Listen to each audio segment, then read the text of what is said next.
Place maintenant à notre focus. Aujourd'hui, nous allons parler gaspillage alimentaire. Chaque année en France, 7 millions de tonnes de nourriture sont jetées par les particuliers, par la grande distribution, sur les marchés. Cela représente 400 € par an et par foyer. Une loi votée en février dernier oblige désormais que les invendus des supermarchés soient redistribués aux associations. Mais la loi, vous allez le voir, n'est pas toujours facile à mettre en place. Regardez ce reportage signé Agnès Monteux, Julien Noury et Mathieu Baudouin. Des gestes qu'on ne devrait plus voir. Jeter ces invendus consommables à la poubelle pour la distribution, ça devrait être du passé.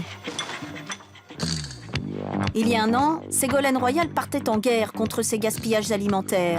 Il en ressort une loi pour développer les dons aux associations. Qu'en est-il aujourd'hui?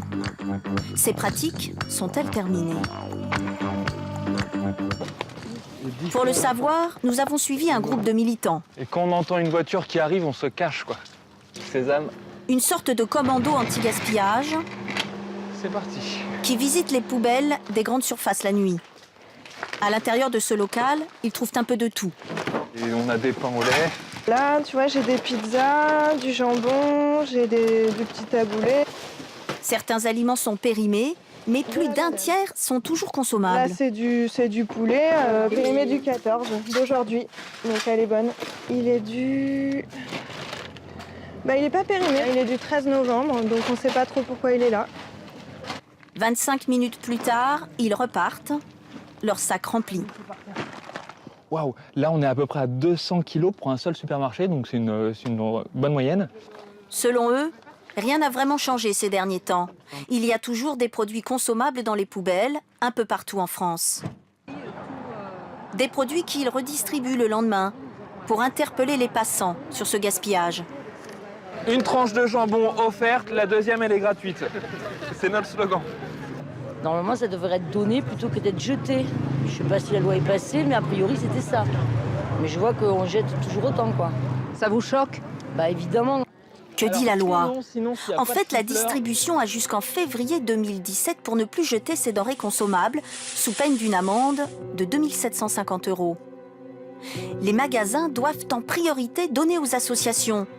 Puis, pour les aliments un peu plus abîmés, aux animaux, ou encore à des usines de valorisation pour transformer en énergie. Une belle idée qu'on n'arrive pas à appliquer dans ce supermarché.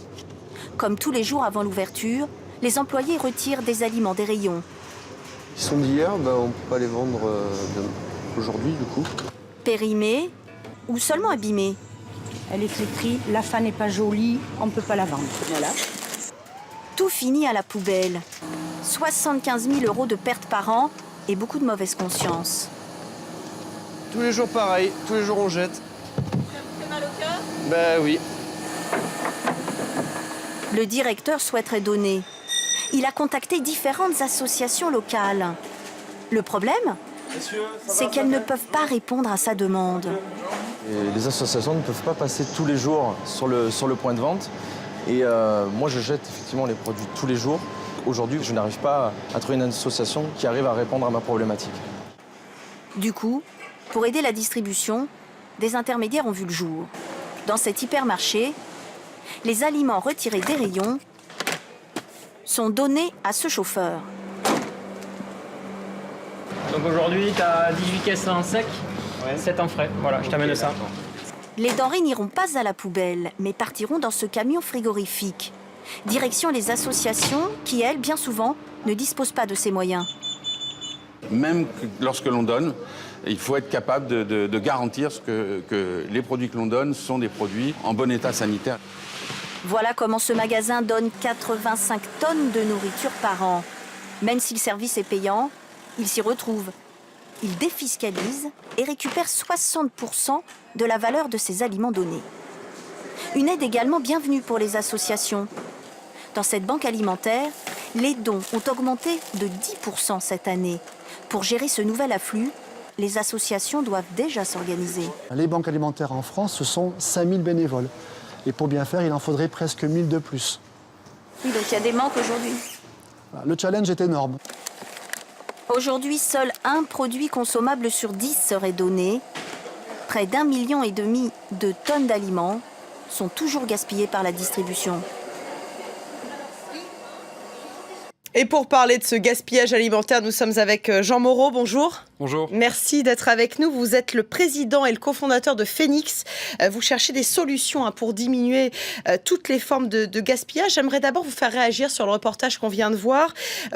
On voit qu'on parle de gaspillage au niveau de la grande distribution, notamment. Certains supermarchés disent, voilà, nous, on veut bien donner, mais le problème, c'est qu'il n'y a pas les structures pour que les associations puissent recevoir les aliments que l'on veut donner. Qu'est-ce qui peut être trouvé comme solution? C'est vrai que ce reportage, pour nous, là, c'est du pain béni, puisque ça montre un cas d'école dans lequel on a besoin d'un intermédiaire comme nous, comme Phoenix, puisque précisément, c'est pas toujours simple de trouver en face des associations caritatives qui aient les reins suffisamment solides pour encaisser les volumes de la distribution. Donc nous, c'est ce qu'on a créé. On est cette interface entre le magasin, dont c'est pas le métier de donner, son métier c'est de vendre, et l'association, dont son métier est de redistribuer, mais pas forcément de faire des collectes et des ramasses en magasin tous les jours, tous les matins. Donc voilà, on a trouvé un point d'ancrage au milieu, nous, et on est utile à ce niveau-là. Donc le point d'ancrage, c'est cette personne qui vient récolter les invendus pour les donner aux associations? Voilà, tout à fait. Alors nous, pour être complet, notre métier, c'est un mélange entre du numérique, puisqu'on a une plateforme web qui connecte l'offre et la demande. Donc un chef de rayon dans un magasin X scanne ses produits invendus, il les déclare sur la plateforme. C'est proposé à toutes les associations du quartier, dans une logique de proximité et de circuit court. Elles reçoivent l'information par mail ou par SMS, et donc elles passent collecter. Et donc il y a ce côté numérique, et puis un côté plus traditionnel, où c'est du service, de la formation et de la logistique.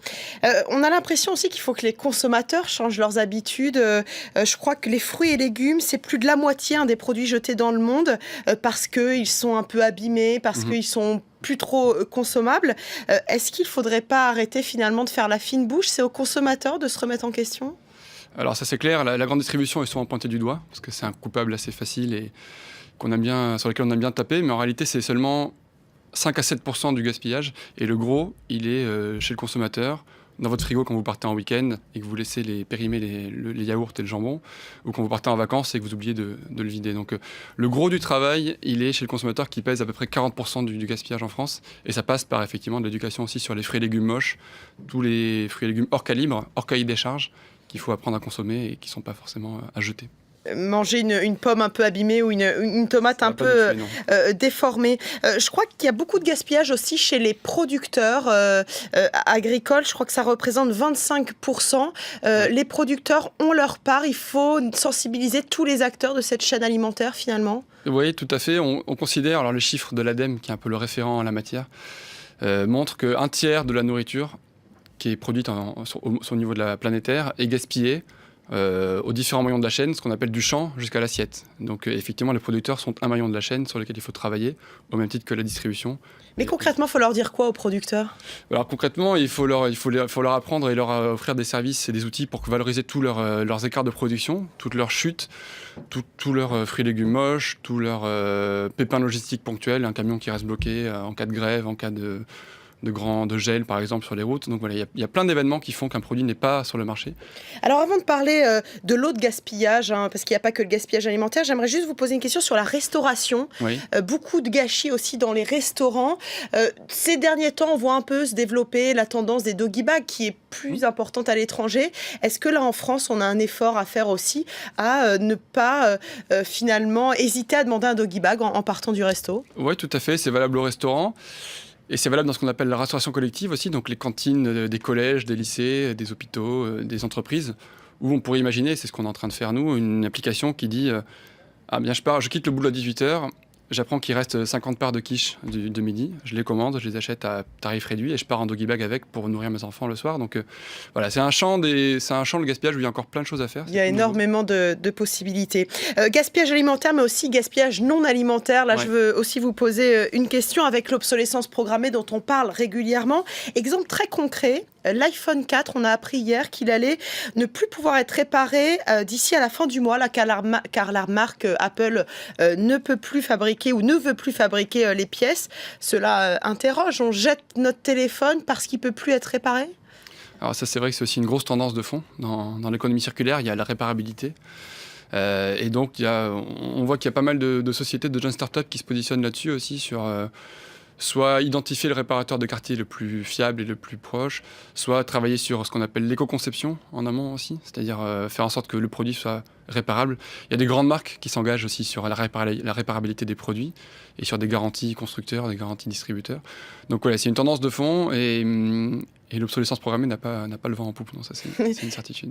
C'est plutôt une bonne chose. Vous parliez de ces réparateurs. Moi j'ai l'impression que si mon sèche-cheveux tombe en panne demain, je ne vais pas pouvoir le réparer justement parce qu'il n'y a pas de réparateur. Est-ce qu'il faudrait créer des vocations pour qu'il y ait plus de réparateurs pour nos produits électroménagers par exemple ? Oui, tout à fait. Alors, il y a une tendance au niveau européen, pas seulement en France, qui pour l'instant est un peu artisanale, mais qui s'appelle les repair cafés. Donc c'est des cafés dans lesquels on peut venir consommer un repas, un café, et puis en même temps apprendre à réparer un grille-pain, un sèche-cheveux justement. Donc on s'y met, on devient bricolo. On s'y met, c'est ça, c'est une tendance, le do-it-yourself et le bricolage. Merci beaucoup Merci à vous. Jean Moreau d'être venu nous parler de ce gaspillage alimentaire et non alimentaire. Je rappelle que vous êtes le président et cofondateur de Phoenix qui cherche à trouver des solutions pour lutter contre ce gaspillage. Bonne journée à vous.